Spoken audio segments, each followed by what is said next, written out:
200 লোক কার্ড নিয়ে দাঁড়িয়ে আছে, চাউল নাই। চেয়ারম্যান সাহেব কার্ড গুলো নিয়ে নিছে আর বলছে তোমরা আজকে না এসছো, কাল কার্ড শেষ হয়ে গেছে। আমরা চেয়ারম্যানকে এখানে ধরেন আটকা আছে, চালটা কোথায় গেল? আমাদের চালটা কই? আমাকে যে কার্ডটা দিয়েছেন এই চালটা কোথায় গেল?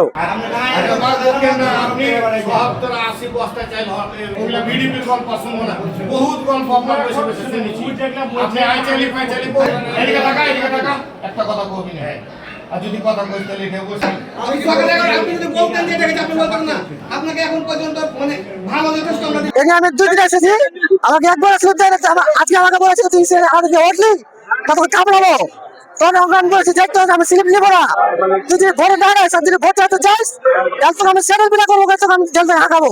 কার্ড নিয়ে তারা দাঁড়িয়ে আছে, চাউল নাই। চেয়ারম্যানকে বললাম চাউল কই, তো বলছে যে আমি বলতে পারবো না। আমি যে স্লিপ তো এখানে আসছে 5243-টা, তা আপনি কি স্লিপ বেশি ছাড়েছেন? তো যে না, স্লিপ তো বেশি ছাড়িনি। তো স্লিপ আছে, চাউল কই? গোডাউনে চাউল আছে, না চাল নাই। তো চাউল কই? তো যে আমি সবাইকে চাল 200 টাকা করে দিয়ে দিছি। উনি 200 টাকা করে দিয়ে কয়েকজনের কাছ থেকে স্লিপ নিয়েছে তাও। তো আমি সঠিক বলতে পারবো, আমাকে কিছু মহিলা এই যে স্লিপ দিয়ে গেলে যে আমি বাড়িতে রান্না বান্না করবো, আপনারা জান আমার কাছে এখানে এখন 20-30টা স্লিপ আছে। 10টা 20 টাকার কার্ড চেয়ারম্যান একটা লোককে দিয়ে দিয়েছে, ওর বাড়িতে দিয়ে দিয়েছে ধরেন 19টা, আর ওই যে গরিব মানুষটাকে দিয়েছে ওই একটা কার্ডে চাল দিয়েছে, বুঝছেন?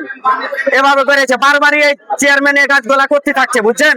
এবার লাস্ট ফিনিশিং চেয়ারম্যান এই জিনিসগুলা ধরা পড়েছে ভালো করে করতে করতে। আমরা চাই যে চেয়ারম্যানের শাস্তি হোক, এরকম চেয়ারম্যানের যোগ্যতা এখানে দরকার নাই।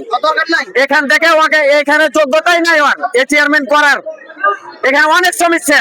বিতরণে কোনো অনিয়মের কারণে যে ঘাটতিটা পড়েছে, এটা ছাড়া আমি কোনো চুরির সাথে জড়িত নই। বিতরণে কোনো অনিয়মের কারণে হয়তো এই ঘাটতিটা পড়েছি, যেটা হয়তো আমি মানে এটাকে মানে মানে নেওয়ার জন্য অনেক চেষ্টা করছি। আর এই যে আজকে যারা আমার সঙ্গে বেশিরভাগই কিন্তু হয়তো তাকে দিতে পারেনি, চাউল যেতে এসে দিতে পারেনি, তারাই কিন্তু বেশি বেশি কথা বলছে।